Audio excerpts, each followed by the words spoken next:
구독자 여러분, 오늘은 정말 속이 뻥 뚫리는 사이다 썰 들려드릴게요. 집에서 놀면서 뭐가 힘드냐는 말. 전업주부들이 가장 듣기 싫어하는 말이죠. 오늘의 주인공도 10년간 이런 말을 들으며 살았습니다. 그런데 반전이 어마어마합니다. 끝까지 들어보세요. 2024년 추석 연휴, 경기도 분당의 한 아파트. 정수진은 새벽 5시부터 일어나 명절 음식을 준비하고 있었습니다. 결혼 10년차, 두 아이의 엄마. 남편 김민수는 대기업 부장으로 연봉 1억 2천. 누가 봐도 성공한 중산층 가정이었죠.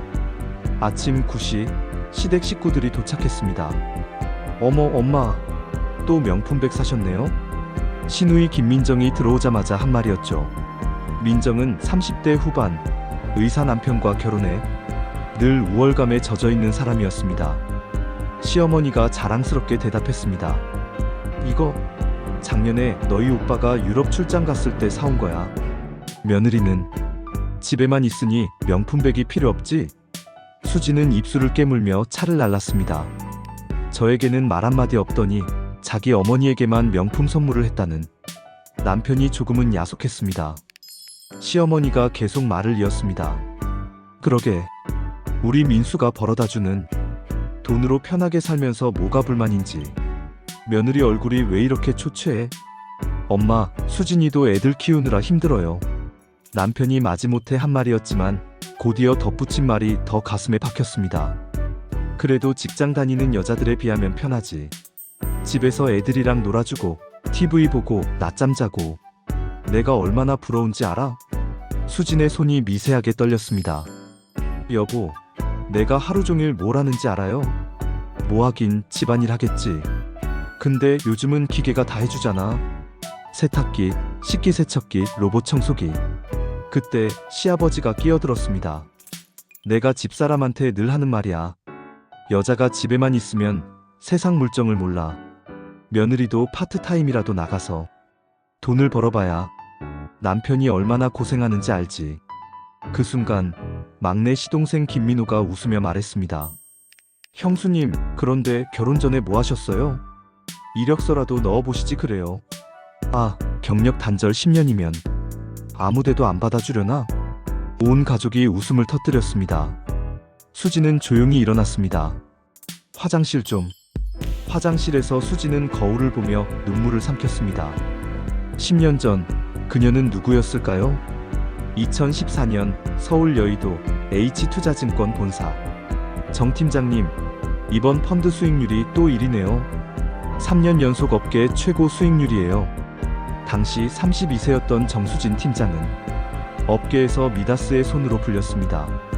서울대 경제학과를 수석 졸업하고 월스트리트에서 5년간 경력을 쌓은 후 귀국. 32세의 최연소 여성 팀장이 되었죠.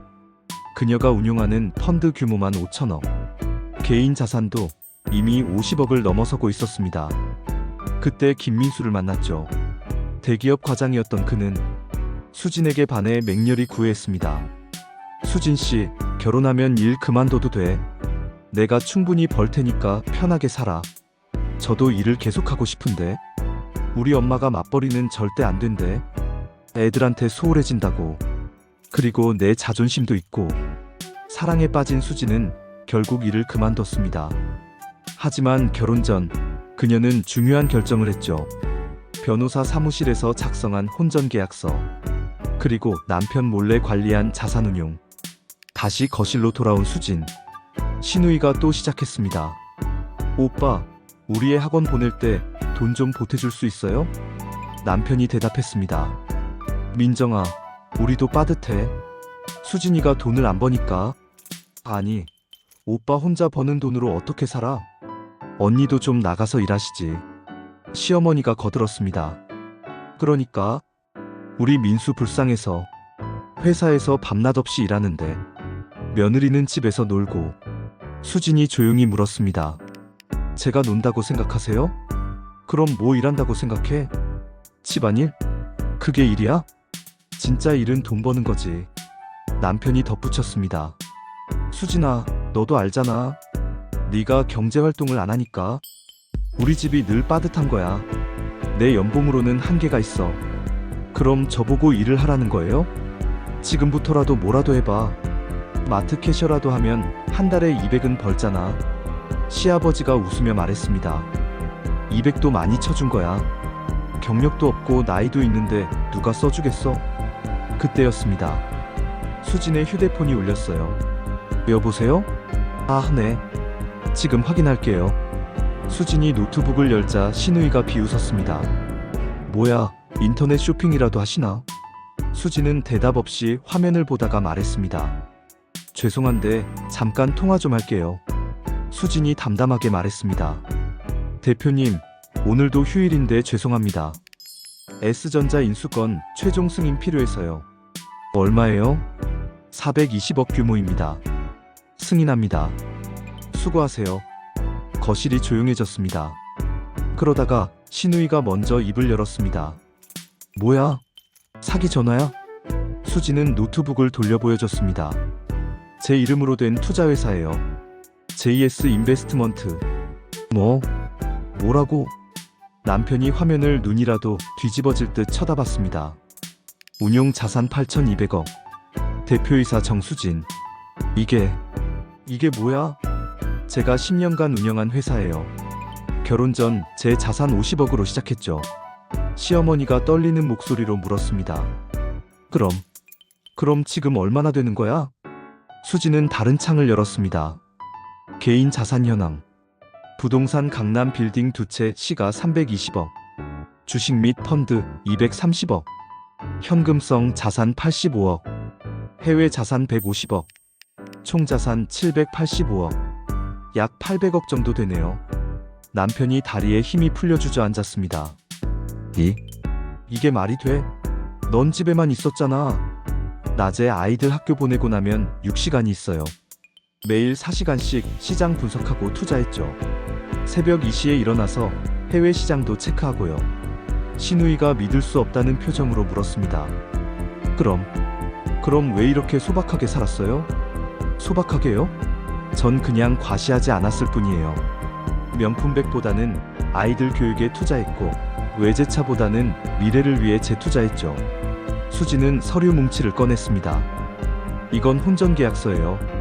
결혼 전 재산과 결혼 후 제가 번 돈은 모두 제 개인 자산이라고 명시되어 있죠. 남편이 억울하다는 듯 소리쳤습니다. 그럼 왜 말 안 했어? 수지는 차분히 대답했습니다. 3년 차에 말하려 했어요. 그때 당신이 뭐라고 했는지 기억해요?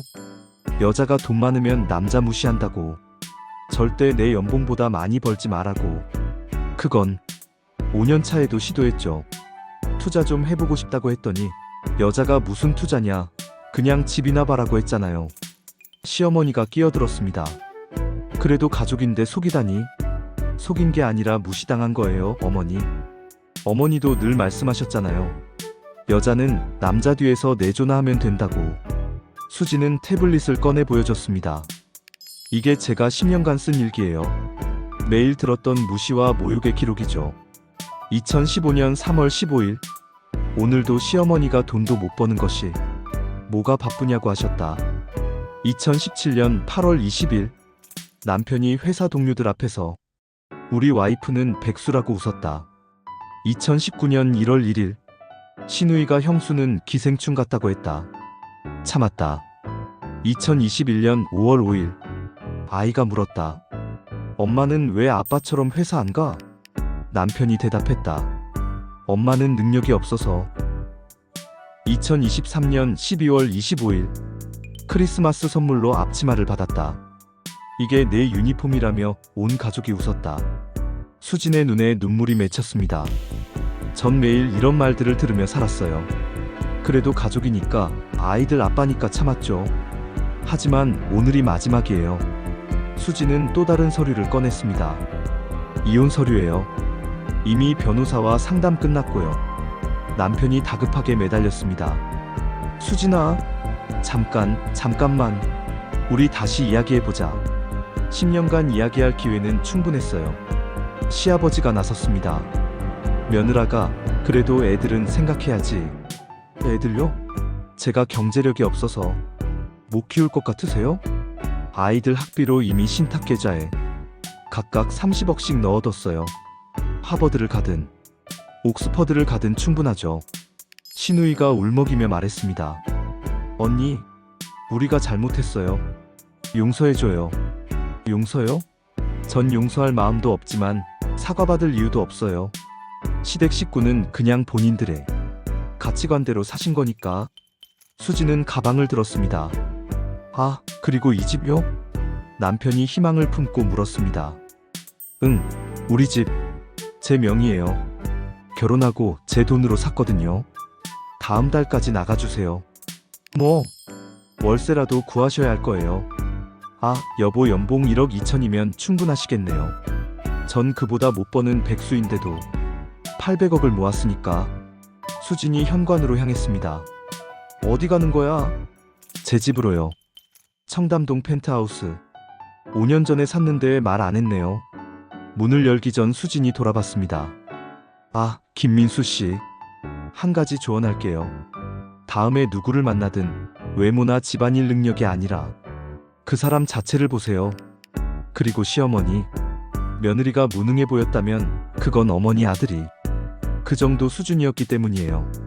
진짜 능력 있는 여자는 무능한 남자 곁에 오래 있지 않거든요. 1년 후 경제 전문지 표지를 장식한 정수진 대표. JS 인베스트먼트 운용자산 1조 원 돌파. 정수진 대표 올해의 펀드 매니저 선정. 인터뷰 중 그녀가 한 말이 화제가 됐습니다. 전업주부로 살았던 10년이 오히려 약이 됐어요. 겸손을 배웠고 진짜와 가짜를 구별하는 눈을 키웠죠. 무엇보다 저를 무시한 사람들 덕분에 더 강해질 수 있었어요. 전 남편과는 연락하시나요? 아이들 때문에 가끔요. 그분은 지금 자기 실수를 뼈저리게 후회하고 있더군요. 재결합? 없습니다. 깨진 거울은 다시 붙여도 금이 보이는 법이죠. 전업주부들에게 하고 싶은 말이 있다면 당신의 가치는 월급 명세서로 증명되는 게 아닙니다. 집안을 돌보는 것도 엄청난 노동이고 가치 있는 일이에요. 그리고 혹시 숨겨진 능력이 있다면 가족의 인정을 기다리지 말고 스스로 빛을 발하세요. 무시하는 사람들에게 복수하는 최고의 방법은 그들이 닿을 수 없는 곳까지 올라가는 것입니다. 마지막으로 수지는 웃으며 덧붙였습니다. 아, 그리고 시집 식구들이 요즘 연락을 자주 하시는데요. 투자 조언을 구하시더라고요. 매번 답장은 이렇게 합니다. 죄송한데요. 저는 집에서 노는 백수라서 투자 같은 건 잘 몰라요. 마트 캐셔 자리는 소개해드릴 수 있을 것 같은데 필요하신가요? 당신을 무시하는 사람에게 가장 큰 복수는 성공이다. 마이너스 정수진 대표 자서전. 숨겨진 가치 중에서 마이너스